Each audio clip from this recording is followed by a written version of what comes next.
আসসালামু আলাইকুম রহমতুল্লাহ। আজকে আমি কৃমিনাশক ওষুধ কিভাবে সেবন করতে হয় এই বিষয়ে দুই একটা কথা বলবো।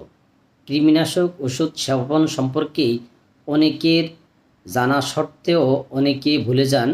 এই ভুলটাকেই আমি মনে করিয়ে দেওয়ার জন্য আজকের ভিডিও।